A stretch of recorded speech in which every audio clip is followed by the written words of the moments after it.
Yo guys, welcome back to another Dave Talk. Today, we're going to discuss why RRQ was undefeated in the most recent MPL Fall Season Invitational. And when I say undefeated, I meant they did not lose a single game.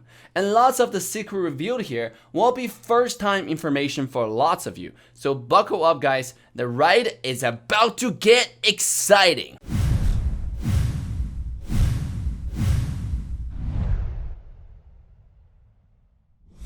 In order for us to fully understand why RRQ didn't lose a single match, we will talk about some distinctive but also common sense that's not so common in Mobile Legends aspects.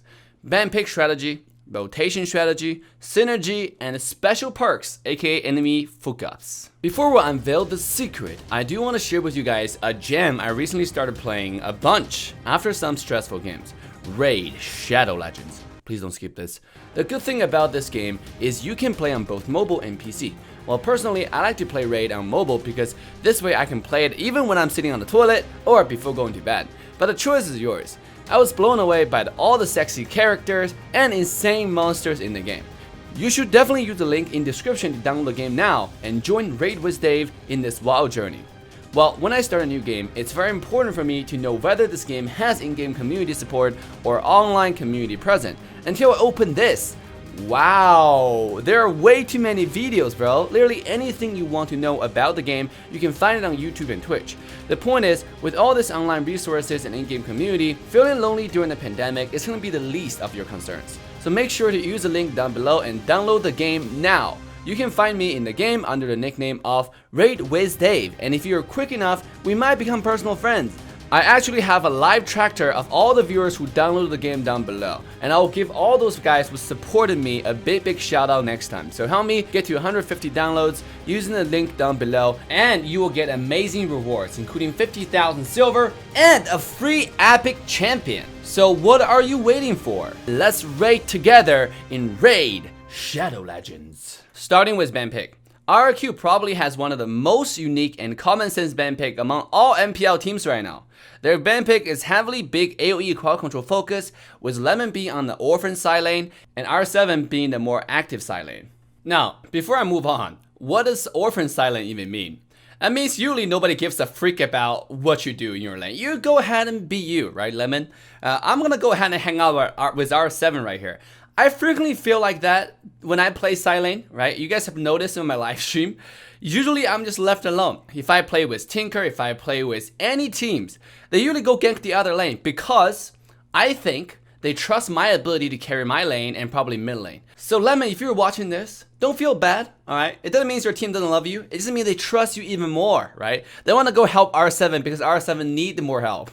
So feel good about yourself. Now, let's move on to the fan pick.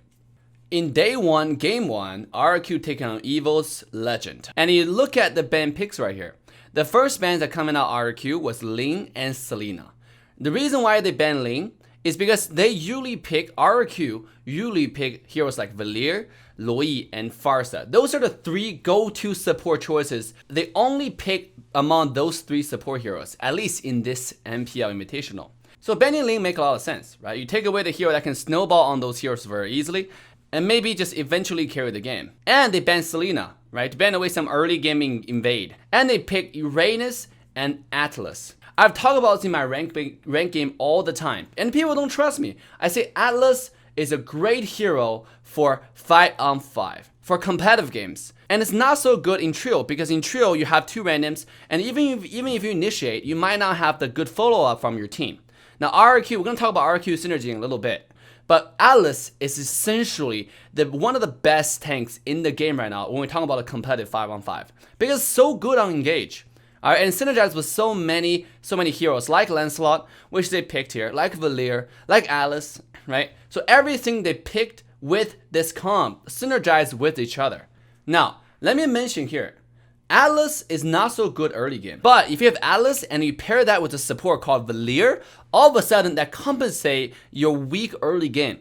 Valir is one of the strongest early game heroes, probably the strongest level 1 support in the game. Much stronger than Loi. Loi needs level 2, Valir only needs level 1 to be the most annoying guy you can ever play against in the game.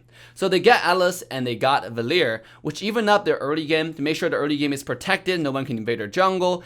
And you look at what Evo's picked, right? They have carry, they have Esmeralda on their side lane, they have Thamus. They picked all their carry heroes, left their support in the very end.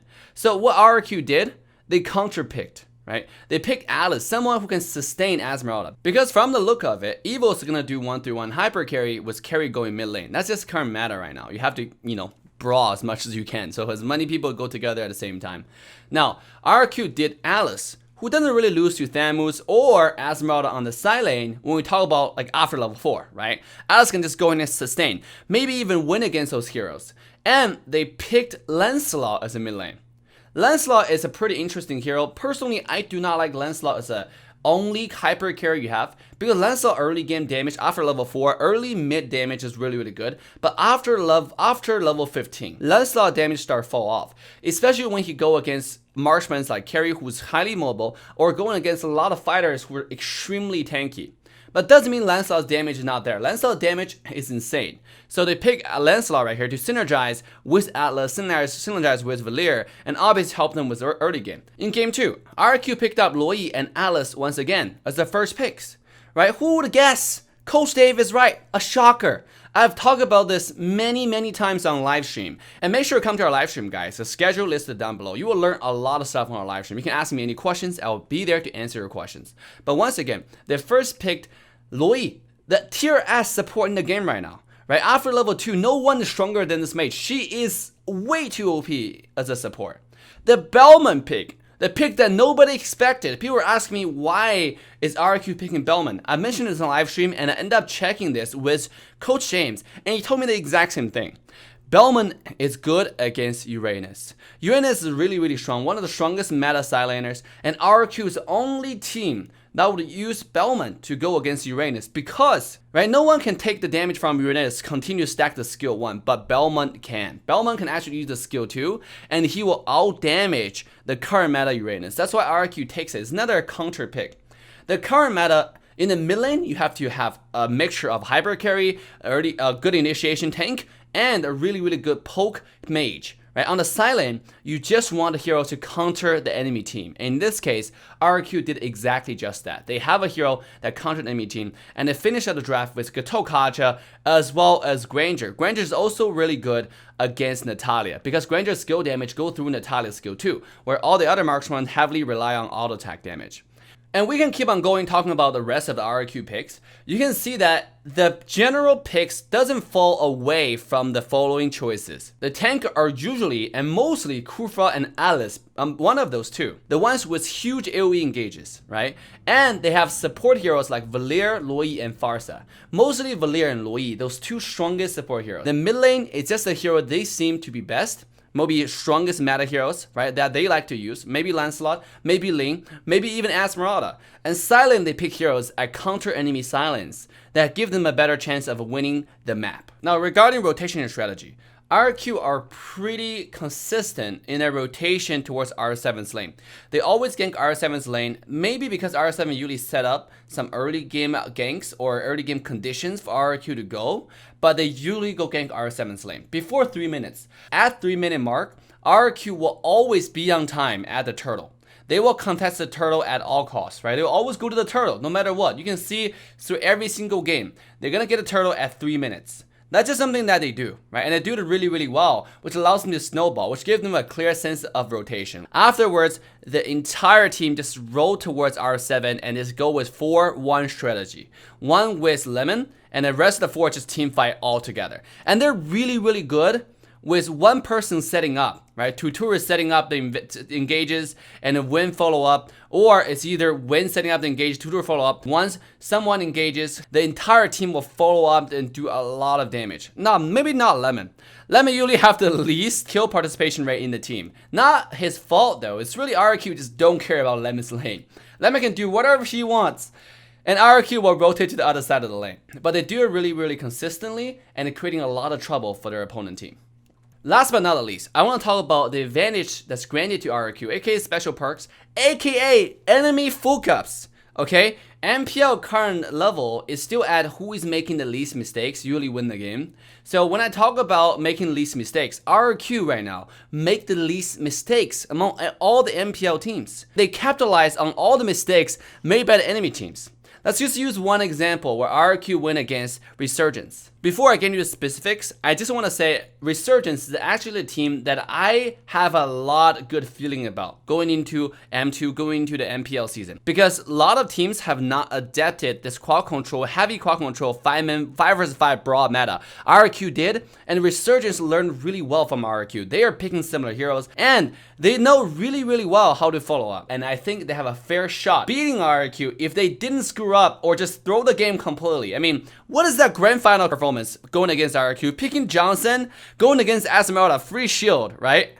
Like picking Gushen. I mean, I understand that Coach James said that they have picked Gushen in scrims and it might actually worked, but in the actual tournament, Gushen is just a really weak hero. It's really easily abused. That's why this hero nobody picked, nobody banned in 5-on-5 competitive games, right? And now they actually end up taking it going against RRQ. But let's talk about day 2, alright, where Resurgence was taking down RRQ. The game was completely even all the way up to 5 minutes in the game. And then Resurgence tank jumped in with a huge 3-man pull on the ultimate with the Atlas. They wiped out the entire RRQ side. Everybody died except for Lemon, because Lemon being the orphan actually survived this time. He was on the other side of the map. Everybody else from RRQ died. And Team Resurgence put themselves in a really good position. Took entire control of the map. Right? They got the turtle. They got 4 kills. And they're gonna get some towers right afterwards. That's a huge lead against a team like RRQ. And they continue to win a lot of skirmishes all the way up to 9 minutes and 30 seconds. 9 minutes, 40 seconds to 10 minutes around that time. When Resurgence tank once again got a tremendous 2-man pool with the Alice ultimate, they instantly wiped out Wen on Valir. And they're gonna wipe out Kufra. And Resurgence put himself once again in control of the next big objective, which is the Lord. And guess what they did? When Esmeralda decided to jump in 1 versus 5 to contest, Shin actually did a lot of damage and got an easy kill on Jason, but it still doesn't mean that they could have won this. It was 4 people focusing on Shin. Boxia was anti-heal. They could have easily killed the Esmeralda and just win the game. But what they did is they actually focused on Lemon, the orphan kid that nobody gives a fuck about. Alright? Actually spent all the skill on Lemon, Akaja, and support. And Shen survived and leveraged all the shields she was able to get, the sustain she was able to get with Esmeralda, and wiped out the entire team of Resurgence, and they end up winning the game on 1 team fight. Alright, that's what I call the enemy fuck up. Basically, Resurgence is completely fucked up with all the advantages that he had. They could have killed Sen with that advantage they had and just win the game, get the Lord afterwards and just win the game. But they didn't. They focused on Lemon, my guy. Why would you focus the support Silent, aka Kaja? It makes no sense to me. And I think that's one thing that's blessed to RRQ so much, because the entire MPL right now is just filled with all those minor mistakes that happen over and over again, and RRQ are just capitalizing on those. Leave a comment down below. What do you guys think about my analysis? What do you guys think about Team RRQ? What do you think your favorite team need to do, right? Does it make sense? Does my ban pick analysis apply to your favorite team, right? Is your favorite team ban picking the right way? That would work in the current meta, right? Are they learning from RRQ? What do you think? Make sure to like, subscribe, and turn the bell on to all notifications so you do not miss a video or a live stream from our channel. With that, Assassin Dev signing off. Love you guys, and I'll see you guys next time. Bye now. Just for the thrill of it, nothing counterfeit with you.